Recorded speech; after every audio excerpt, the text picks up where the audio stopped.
Au nom du Père, du Fils et du Saint-Esprit, ainsi soit-il. Alors donc, on va continuer aujourd'hui par les chapitres 9 et 10 de notre catéchisme. Et donc, aujourd'hui, on va parler du Saint-Esprit et de sa descente sur les apôtres. Et on va parler des effets de la rédemption. Quand je reviendrai la prochaine fois, on sera tout près de la fête de la Pentecôte. On s'approchera, en tout cas, de la fête de la Pentecôte.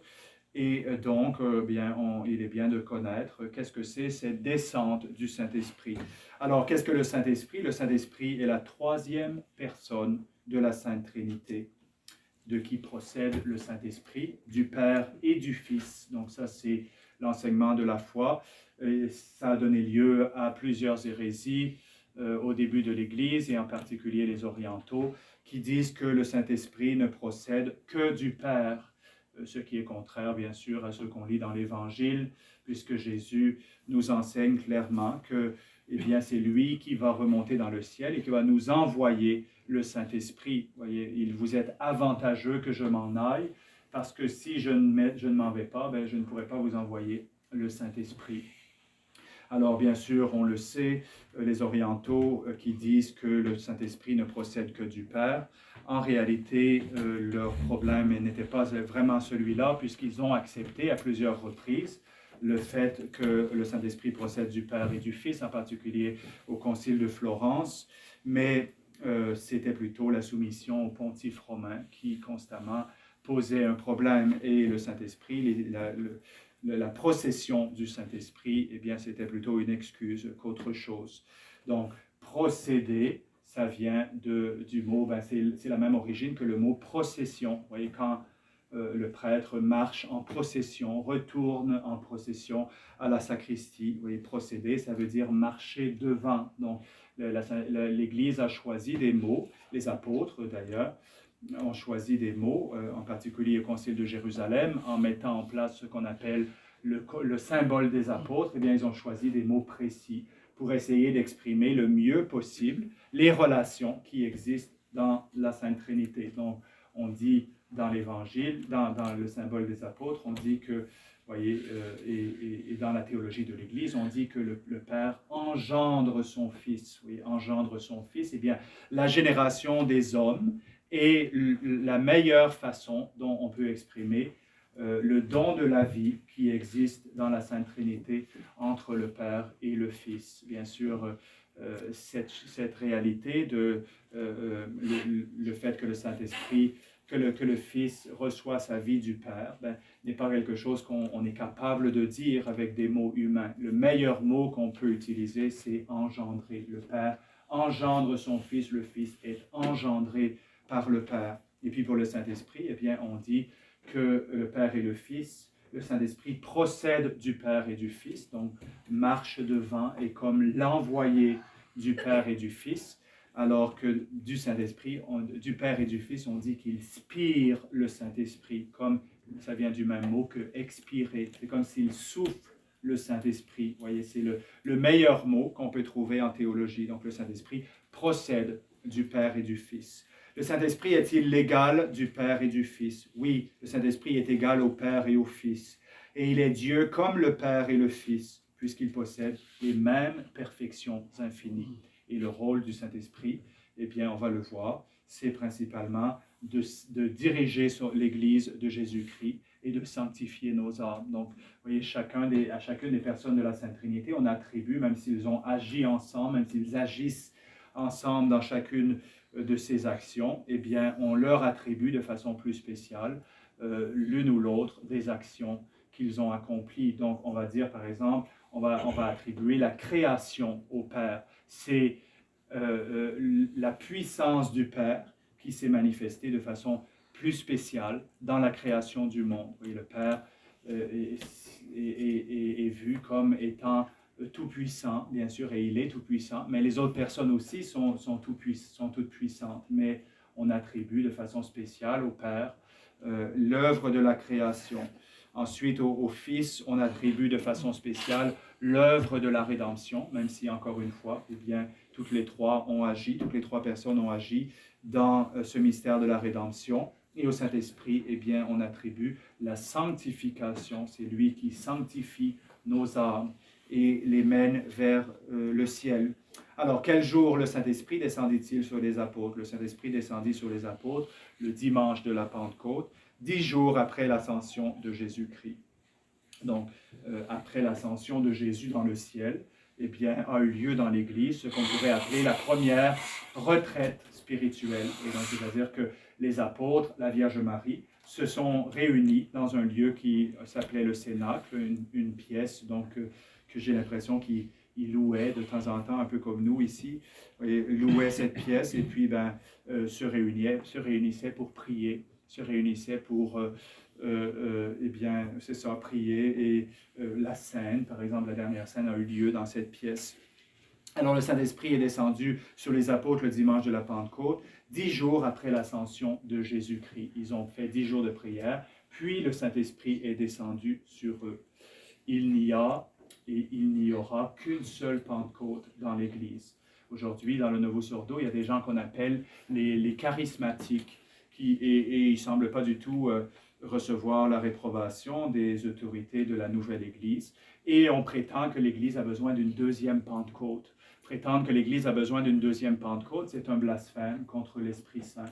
Comme si le Saint-Esprit n'était pas suffisamment puissant pour guider son Église jusqu'à la fin du monde. Comme si on avait besoin de nouveau que l'Église reçoive le Saint-Esprit, comme si le Saint-Esprit avait quitté l'Église. Et c'est vraiment un blasphème et une hérésie, ce charismatisme. Et vous allez le voir par la suite dans ce que dit la Sainte Église, vous voyez, en nous enseignant. Sous quelle forme le Saint-Esprit descendit-il sur les apôtres? Le Saint-Esprit descendit sur les apôtres sous la forme de langue de feu. Donc, au-dessus de chacun des apôtres est apparu comme une langue de feu, après qu'il y a eu un grand bruit et puis un souffle dans la pièce dans laquelle se trouvaient les apôtres. Et bien, sur chacun des apôtres, s'est posée une langue de feu, qui est un des symboles du Saint-Esprit. Vous voyez, le feu de la charité, le feu de l'amour divin, un peu comme la colombe aussi, qui signifie l'amour, la douceur, vous voyez, de cet esprit, qui est à la fois violent, on pourrait dire en quelque sorte, comme le feu, et qui est à la fois doux, comme la colombe. Donc le Saint-Esprit descendit sur les apôtres sous forme de langue de feu. Et là, eh bien, l'attitude des apôtres va changer complètement. Si jusque-là, les apôtres étaient craintifs, s'ils se cachaient, souvenez-vous qu'ils étaient de simples pécheurs, et ils avaient affaire à des prêtres, aux grands prêtres, qui étaient revêtus de majesté, les princes des prêtres, etc., qui étaient craints par le peuple. Alors on peut s'imaginer que des pauvres pécheurs, pour eux, c'était beaucoup d'affronter, vous voyez, de si grands personnages. Et bien, après la Pentecôte, les apôtres changent complètement. Ils sont remplis de l'Esprit Saint. Saint Pierre sort du Cénacle et puis commence tout de suite à prêcher et commence à reprocher aux Juifs, à leur dire clairement, vous voyez, ce Jésus que vous avez crucifié, eh bien, il n'y a pas d'autre salut que le nom de ce Jésus. Vous devez vous convertir à Jésus si vous voulez recevoir le salut. Et là, ça, c'est l'action de l'Esprit Saint. Et on voit clairement, vous voyez, que le Saint-Esprit n'est pas à l'œuvre dans le Novus-Ordo. Parce que pour la première fois dans l'histoire, eh bien, ceux qui se prétendent être les autorités légitimes de l'Église, eh bien, ils reçoivent dans le Vatican toutes sortes de personnes. Ils reçoivent des Juifs, des musulmans, des protestants, des païens, des athées, sans jamais leur enseigner qui doivent se convertir à Jésus-Christ. Jamais leur enseigner. Vous devez vous convertir à notre Seigneur Jésus-Christ pour être sauvés. C'est ça qu'enseigne l'Esprit Saint. Dès que les apôtres ont reçu l'Esprit Saint, eh bien, ils sont sortis et ils ont prêché avec force le salut en notre Seigneur Jésus-Christ. Et dans le Novus-Ordo, on enseigne, vous voyez, que eh bien, on peut se sauver dans toutes les religions. On ne parle plus du salut. Et si on en parle, eh bien, Jésus n'est pas vraiment nécessaire pour le salut. Alors ça, ce n'est pas l'œuvre de l'Esprit Saint, c'est l'œuvre du démon, de façon absolument claire. Par qui le Saint-Esprit fut-il envoyé aux apôtres? Le Saint-Esprit fut envoyé aux apôtres par Dieu le Père et par Dieu le Fils. Dieu le Fils n'avait jamais quitté le ciel. Vous voyez, on dit dans nos mots, il est descendu du ciel, mais pendant toute sa vie, Jésus avait la vision béatifique, c'est-à-dire qu'il voyait le ciel, il avait la vision de Dieu. Vous voyez, même dans son âme humaine, il avait la vision de Dieu. Alors Jésus était dans le ciel en même temps qu'il était sur la terre, puisqu'il avait la vision de Dieu. Mais pour bien qu'on comprenne qu'effectivement le Saint-Esprit procède non seulement du Père, mais aussi de lui, bien, il a voulu monter dans le ciel avant de nous envoyer l'Esprit Saint, pour bien nous faire comprendre qu'il était celui qui nous envoyait le Saint-Esprit. Pourquoi le Saint-Esprit fut-il envoyé aux apôtres? Le Saint-Esprit fut envoyé aux apôtres pour les éclairer, les fortifier, les mettre en état de prêcher l'Évangile et de sanctifier l'Église. Alors ça, c'est très intéressant, vous voyez, puisqu'on a vu la dernière fois, on avait cette question, les conséquences du péché originel sur notre intelligence et sur notre volonté restent-elles en nous après que le péché originel a été effacé par le baptême? Et on a donné cette réponse, oui, l'obscurcissement de notre intelligence demeure en nous après le péché originel. Et là, nous, on voit que le Saint-Esprit fut envoyé aux apôtres pour les éclairer, voyez, pour remédier à cet obscurcissement de leur intelligence. Et on a lu aussi que l'affaiblissement de notre volonté, voyez, reste en nous, même après que le péché originel a été effacé par le baptême. Donc là, on voit pour les éclairer. Donc ça, c'est un remède à l'obscurcissement de notre intelligence. Pour les fortifier, ça, c'est un remède à l'affaiblissement de notre volonté. Donc le Saint-Esprit nous est donné par son Église, nous est donné pour guérir en nous les blessures du péché originel. Mais les apôtres qui étaient les prédicateurs de l'Évangile, eh bien, ils avaient reçu le Saint-Esprit non seulement pour guérir les faiblesses de la nature humaine, mais aussi pour les mettre en état de prêcher l'Évangile et de sanctifier l'Église. Alors, on n'est pas des protestants, et par conséquent, eh bien, on doit croire que la principale façon dont le Saint-Esprit agit en nous, c'est à travers son Église. C'est principalement à travers son Église que le Saint-Esprit nous transforme. Bien sûr, on le reçoit aussi personnellement. C'est pour ça qu'on reçoit le sacrement de la confirmation pour bien guérir nos faiblesses, notre nature. Mais le Saint-Esprit, il n'agit pas principalement dans chacun de nous individuellement, mais à travers son Église. Voyez, n'importe qui d'entre nous qui dit le Saint-Esprit m'a éclairé, le Saint-Esprit m'a enseigné à faire quelque chose qui est contraire à ce que l'Église m'enseigne, eh bien, n'est pas guidé par le Saint-Esprit, se trompe, voyez, est guidé par l'esprit de Satan. C'est principalement par l'enseignement dans son Église, dans l'Église de Jésus-Christ, eh bien, que le Saint-Esprit agit. Le Saint-Esprit demeurera-t-il toujours avec l'Église? Le Saint-Esprit demeurera toujours avec l'Église pour la conduire dans le chemin de la sainteté et de la vérité.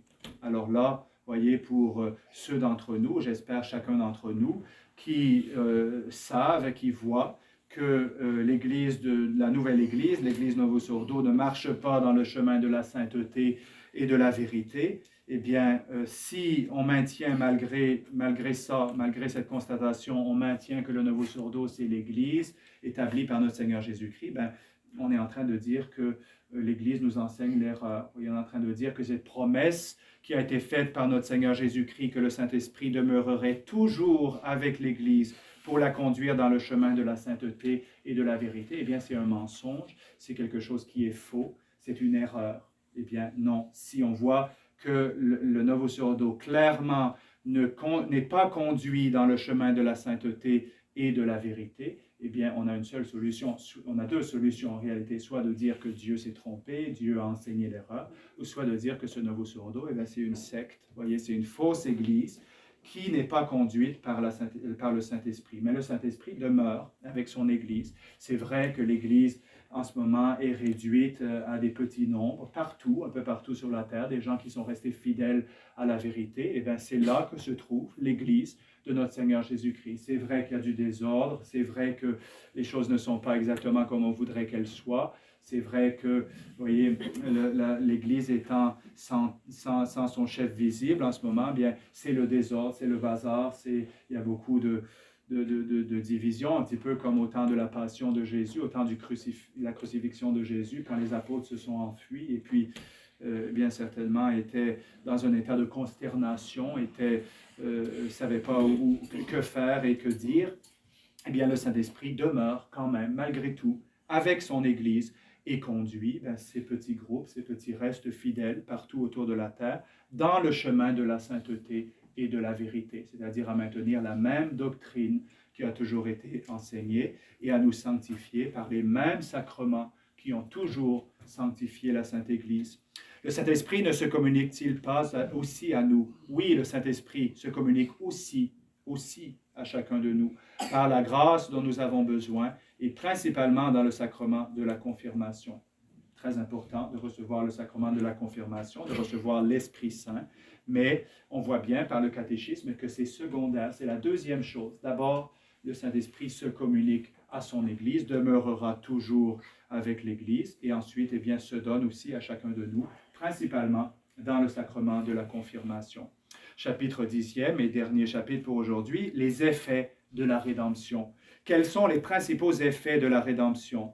Les principaux effets de la rédemption sont la satisfaction faite à la justice divine pour nos péchés par les souffrances et la mort de Jésus-Christ. Donc, premièrement, Jésus est venu sur la terre pour satisfaire, pour faire assez pour que l'offense infinie qui était faite à son Père, eh bien, soit payée. Il avait, avant d'avoir nous dans son cœur, voyez, dans sa volonté, en venant sur la terre, Jésus avait son Père. Il a fait toutes choses, principalement, premièrement, pour son Père, pour rétablir, voyez, la justice divine qui avait été bafouée par nos péchés. Et ensuite, deuxièmement, l'acquisition de la grâce pour l'homme. Il est venu pour nous rendre la grâce que nous avions perdue par le péché. Qu'est-ce que c'est la grâce? La grâce est un don surnaturel que Dieu nous accorde par pure bonté et en vertu des mérites de Jésus-Christ pour nous aider à faire notre salut. Oui, c'est ça la grâce. La grâce, c'est pas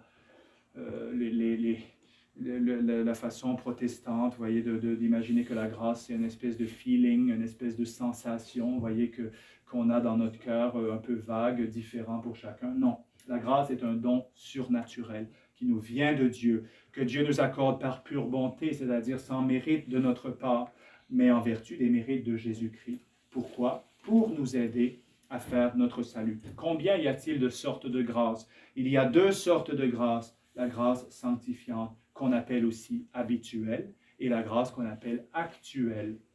Alors, on va voir la différence entre les deux. Qu'est-ce que c'est la grâce sanctifiante? La grâce sanctifiante ou habituelle est celle qui demeure en notre âme et qui la rend sainte et agréable à Dieu. En d'autres mots, c'est la vie de Dieu dans notre âme. C'est la grâce habituelle, c'est comme un habitus, c'est-à-dire comme quelque chose, une disposition permanente qui demeure toujours dans notre âme, qu'on dorme, qu'on mange, qu'on boive, qu'on travaille, qu'on prie, etc.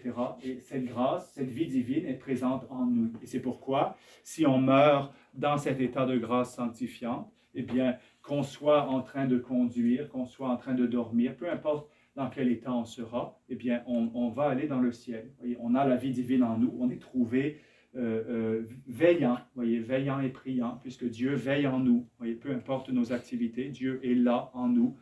Et donc, eh bien, on peut rentrer dans le royaume de Dieu. C'est la vie divine, une participation à la vie de Dieu. La grâce sanctifiante est celle qui demeure en notre âme et qui la rend sainte et agréable à Dieu. C'est pour ça que Saint Paul, il écrit quelquefois aux églises, aux différentes églises, et il dit « Aux saints qui sont à Corinthe, j'écris ». Ce n'étaient pas des saints canonisés qui étaient déjà sur l'autel dans des reliquaires. Non, c'était des paroissiens, c'était des gens comme nous. Voyez, il écrit aux saints qui sont à Corinthe. Voyez, je veux dire ceci et cela. Donc, chacun de nous, si on a la grâce sanctifiante en nous, eh bien, on est des saints, oui. Non pas des saints canonisés encore, parce que malheureusement, on peut encore tomber dans le péché, mais on fait partie de l'Église. Et donc, dans l'Église, il n'y a que des saints. Voyez, des gens, les membres vivants de l'Église sont des saints. Voyez, l'Église, malheureusement, a aussi des membres qui sont morts, qui ne pourront pas rentrer dans le ciel à moins qu'ils se convertissent, à moins qu'ils retrouvent la vie divine. Mais, vous voyez, toutes les personnes qui ont la grâce sanctifiante sont des saints, les saints qui sont sur la terre. Pouvons-nous perdre la grâce sanctifiante? Oui, un seul péché mortel suffit pour nous faire perdre la grâce sanctifiante. Un seul péché mortel suffit pour nous faire perdre la vie de Dieu en nous. Voyez combien c'est terrible, le péché mortel, combien c'est terrible. Nous enlève la vie de Dieu en nous, chasse le bon Dieu de notre âme et nous met dans une situation où si on arrivait à mourir sans se repentir, eh bien, on est perdu pour toute l'éternité. Voyez, on est perdu pour toute l'éternité. On n'a plus de possibilité de rentrer dans le ciel. On ne veut pas vivre en état de péché mortel. On ne veut pas rester en état de péché mortel. Si on tombe dans le péché, on se relève. Si on ne peut pas se confesser tout de suite, on se met à genoux et on pleure nos péchés, voyez, de tout notre cœur et on demande vraiment pardon à Dieu. Et on recommence à être un saint, voyez, à être un saint qui vit sur la terre. Et dès qu'on le peut, bien sûr, on va se confesser. Qu'appelle-t-on vertu théologale? On appelle vertu théologale la foi, l'espérance et la charité qui ont Dieu pour objet. Alors on parle des vertus théologales ici parce que la grâce sanctifiante, ça va avec les vertus théologales. Quand on présente un enfant pour le saint baptême ou un adulte pour le saint baptême, que demandez-vous à l'Église de Dieu? La foi. Que vous donne la foi? La foi, la vie éternelle.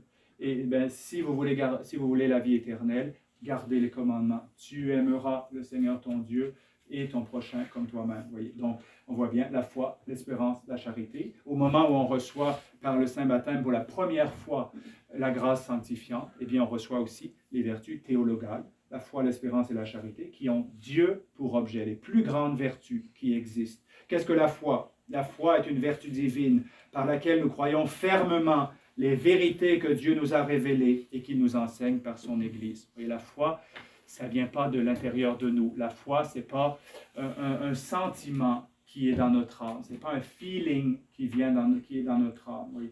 On ne peut pas dire de quelqu'un qui est musulman, qui est protestant, qui est juif, « Ah, il a une grande foi. » Non, il a une foi humaine peut-être, mais il n'a pas la vraie foi. Et la foi, qu'est-ce que c'est?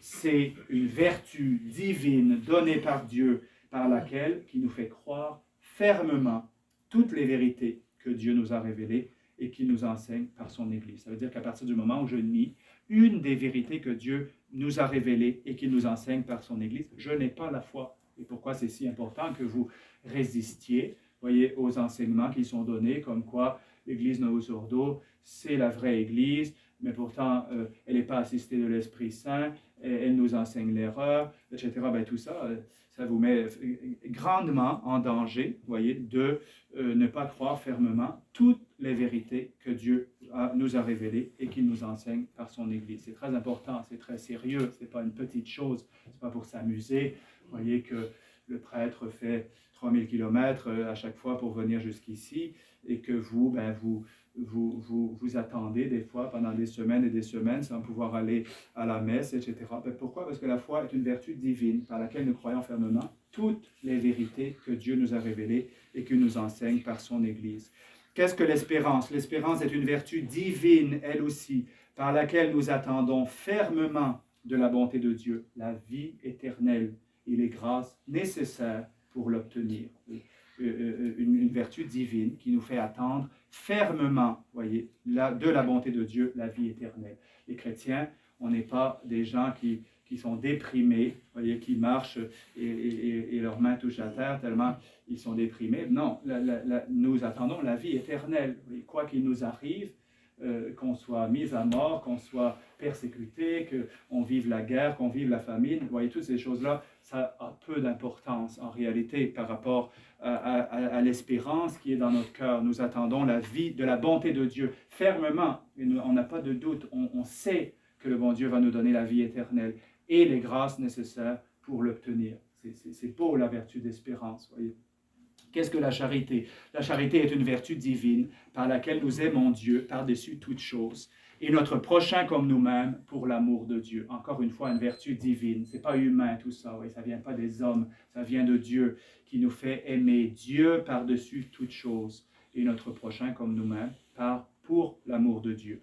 Alors, que faut-il entendre par le nom de prochain? Par le nom de prochain, il faut entendre tous les hommes et même nos ennemis, voyez, même nos ennemis, même ceux qui nous sont antipathiques. Voyez, on parle souvent de ça, les ennemis de Dieu, les ennemis des hommes. Voyez, il y a des malfaiteurs sur la terre. On n'est pas, en tant que malfaiteurs, on n'est pas tenu de les aimer, on n'est pas tenu d'avoir de l'affection pour ces gens-là. Et même, comme je l'ai dit à plusieurs reprises, dans le missel, l'Église nous fait prier contre les ennemis de l'Église. Donc, un malfaiteur, c'est un malfaiteur. Par contre, quand nous, on est offensés ou quand quelqu'un nous est antipathique, voyez, il n'est pas nécessairement pour autant un ennemi de Dieu, un ennemi de notre nation, tout ce que vous voudrez. Il est quelqu'un qui nous est antipathique. Il faut l'aimer malgré tout. Voyez, aimer notre prochain comme nous-mêmes pour l'amour de Dieu. Et même les malfaiteurs, dans le fait qu'ils sont des hommes, tout simplement. On doit les aimer, ça veut dire vouloir leur bien, ça veut dire vouloir leur conversion, ça veut dire vouloir qu'ils reviennent vers Dieu. Alors, qu'est-ce que la grâce actuelle, après avoir parlé de la grâce sanctifiante ou habituelle? Eh bien, la grâce actuelle est un secours passager, cette fois-ci, par lequel Dieu éclaire notre intelligence et excite notre volonté à éviter le mal et à faire le bien. Tiens, de nouveau, on voit éclaire notre intelligence et on voit de nouveau aussi excite notre volonté. Le bon Dieu nous donne un secours passager pour guérir les faiblesses qui sont dans notre âme par le péché originel, et bien pour qu'on puisse éviter le mal et faire le bien. Donc là, c'est j'ai une tentation, je me tourne vers Dieu, Dieu m'envoie son secours pour éclairer mon intelligence, me montrer la malice du péché et m'aider à rejeter le mal et à faire le bien. Je suis père de famille, j'ai un problème dans ma famille, des difficultés, j'ai besoin du secours de Dieu pour prendre la bonne décision. J'invoque le secours de Dieu. Dieu me donne un secours passager qui va s'arrêter quand les circonstances ne sont plus là. Vous voyez, il n'y a plus besoin maintenant, le problème est réglé. Bon, merci Dieu, merci Seigneur pour votre grâce. Voilà ce qu'on appelle une grâce actuelle. Ce n'est pas la même chose que la grâce sanctifiante ou habituelle qui, elle, demeure constamment dans notre âme. Alors, on arrive au bout. Tenez bon. Donc, la grâce est-elle nécessaire au salut? Oui, la grâce est absolument nécessaire au salut. Et sans elle, nous ne pouvons rien faire pour mériter le ciel. Aujourd'hui, il y a dans le monde une hérésie qui s'appelle le naturalisme. C'est-à-dire qu'on dit, moi, je suis bon, vous voyez, je tue personne, je ne vole pas. Je suis une bonne personne. Le bon Dieu, quand je vais me présenter devant lui, il y a des gens qui ont l'audace de dire, voyez, bon Dieu, il n'aura pas le choix de me prendre dans son ciel parce que je suis une bonne personne. Et c'est affreux de dire des choses pareilles. Sans la grâce est absolument nécessaire au salut. On ne peut pas rentrer dans le ciel sans la grâce de Dieu. Nous, on est une race qui a été maudite, voyez, par le péché originel. Et de toute façon, même si on n'avait pas commis le péché originel, le ciel est un don gratuit de Dieu. Voyez, bon Dieu nous donne sa grâce pour qu'on puisse rentrer dans le ciel. Donc la grâce elle-même est un don gratuit de Dieu qui nous donne la possibilité de rentrer dans le ciel. Saint Paul le dit très clairement, même si j'avais, voyez, la foi à transporter les montagnes, même si j'avais donc une foi humaine, parce qu'une foi sans la charité n'est pas la foi divine, voyez. Donc, si j'avais une foi humaine, comme, je ne sais pas, tel ou tel leader charismatique protestant, au point de transporter les montagnes, si je livrais mon corps aux flammes, voyez, si je donnais tous mes biens aux pauvres, si je n'ai pas la charité, c'est-à-dire ce feu de l'amour de Dieu dans mon âme, c'est-à-dire en réalité la grâce de Dieu, eh bien, je ne suis rien. Cela ne me sert à rien, voyez. Je ne suis qu'une cymbale qui retentit, un tambour et une cymbale qui retentissent. Oui, la grâce est absolument nécessaire au salut. Et sans elle, nous ne pouvons rien faire pour mériter le ciel. Donc c'est pour ça qu'on a besoin d'être catholique. C'est pour ça qu'on a besoin d'être baptisé. C'est pour ça qu'on a besoin d'aller à l'église. C'est pour ça qu'on a besoin de pratiquer notre foi. Parce que sans la grâce, eh bien, nous ne pouvons rien faire, absolument rien faire pour mériter le ciel. Pouvons-nous résister à la grâce de Dieu? Oui, nous pouvons résister à la grâce de Dieu et malheureusement, nous y résistons trop souvent. Mais là, on a la parole de Saint Augustin qui résonne dans nos oreilles. Saint Augustin qui dit « Crains la grâce qui passe et qui ne repasse pas. » Il craint la grâce qui passe et qui ne repasse pas. Dans notre vie, le bon Dieu nous envoie des grâces et il faut les recevoir. Si on ne les reçoit pas, eh bien, des fois, on peut mettre en jeu, mettre en péril notre salut éternel, ou alors on peut avoir perdu énormément de grâce pour devenir le grand saint que le bon Dieu veut qu'on devienne. Voilà, oui, on peut résister à la grâce et malheureusement, nous y résistons trop souvent. Le bon Dieu ne violente pas notre liberté. Oui, il respecte sa création. Le bon Dieu peut nous anéantir d'un seul acte de sa volonté. Et bien, le bon Dieu va aussi loin que même respecter, voyez, cette volonté libre des petits êtres infimes que nous sommes devant son infinie majesté. Le bon Dieu respecte, c'est extraordinaire, vous voyez, à la fois la toute-puissance de Dieu et sa bonté qui va jusqu'au moindre de ces petites créatures. Voyez, ces bactéries même qui existent dans notre corps, eh bien, le bon Dieu les voit. On ne peut même pas les voir, on les voit à peine au microscope, voyez. Eh bien, le bon Dieu les voit à chaque instant. Elles sont présentes à ses yeux. C'est extraordinaire la puissance de Dieu. Et nous, par le péché, on se dresse devant Dieu, voyez, puis on dit, je ne servirai pas. Il y a quelqu'un de si puissant, quelqu'un de si extraordinaire. Qu'est-ce que la grâce de persévérance? Dernière question. La grâce de persévérance est un don spécial de Dieu qui nous maintient ou nous met en état de grâce au moment de la mort. C'est une grâce qu'on doit demander constamment. Vous voyez, dans la prière, Seigneur, ayez pitié, donnez-moi la grâce de persévérer. Le moment de la mort, c'est le plus important de tous les moments, vous voyez, de la vie d'un homme. Comment je vais mourir? Et c'est ça qui est le plus important. Alors, est-ce qu'on prie pour la grâce de la persévérance finale? Si on fait attention aux prières qu'on récite à chaque jour, qu'on devrait réciter à chaque jour, eh bien, on prie de nombreuses fois chaque jour pour la grâce de la persévérance finale. Quand on prie le Je vous salue Marie, si on prie avec attention, on va se rendre compte qu'on dit toujours priez pour nous pécheurs, Sainte Marie, Mère de Dieu, priez pour nous pécheurs, maintenant et à l'heure de notre mort, ainsi soit-il. Ça, quand on demande ça à la Vierge Marie, à travers l'intercession de la Vierge Marie, on demande ça au Seigneur par l'intercession de la Vierge Marie, on demande la grâce tout simplement de la persévérance finale. Donnez-moi la grâce de persévérer, voyez, jusqu'au moment de ma mort. Essayez de penser à ça quand vous priez. Voyez, c'est ce qui est extraordinaire et on va terminer avec ça pour aujourd'hui, c'est que le catéchisme, en fait, on se rend compte que les prières les plus importantes de notre foi, le Je crois en Dieu, le Notre Père, le Je vous salue Marie, eh bien, ce sont des prières qui contiennent toutes les vérités qu'on doit connaître pour faire notre salut. Toutes les vérités qu'on doit connaître pour faire notre salut. Donc, si on prie le chapelet, par exemple, tous les jours avec dévotion, eh bien, on va se rappeler, et avec attention, faire attention à ce qu'on dit, on va se rappeler les vérités qui sont nécessaires pour se sauver. C'est pour ça que la Vierge Marie, elle a insisté tant, voyez, pour qu'on prie le chapelet. Posez-vous la question, est-ce que je prie mon chapelet tous les jours? Est-ce que tous les jours je prends mon chapelet? Est-ce qu'en famille, tous les jours on se met à genoux et on prie notre chapelet?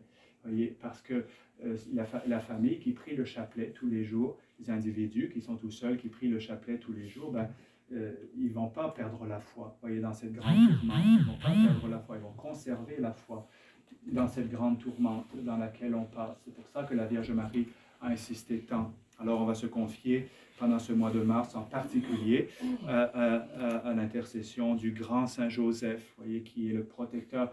Lisez les litanies de Saint Joseph, il est le protecteur de l'Église, il est le patron de la bonne mort, voyez, il est le soutien des familles, il a des titres que l'Église, inspirée par l'Esprit Saint, soutenue, guidée par l'Esprit Saint comme toujours, lui a donné, voyez, pour nous aider à comprendre combien il est puissant. Et Saint Joseph, il est extraordinaire. Et prenez un petit peu à Stalesville, là-bas, il y a beaucoup de gens qui disent « Ah, c'est extraordinaire, vous voyez tout ce qui a été fait en seulement 2 ans. » Oui, à partir du moment où on a appelé notre église Saint-Joseph, voilà, le bon Saint-Joseph a pris pitié de nous et il nous a bénis. Alors, faites la même chose dans votre vie. Ayez de la dévotion envers Saint-Joseph. Priez Saint-Joseph, demandez-lui son secours. Et Saint-Joseph, eh bien, il va vous protéger, il va vous guider et il va, eh bien, vous donner la grâce de faire un jour une bonne mort dans le Seigneur. Au nom du Père, du Fils et du Saint-Esprit, ainsi soit-il.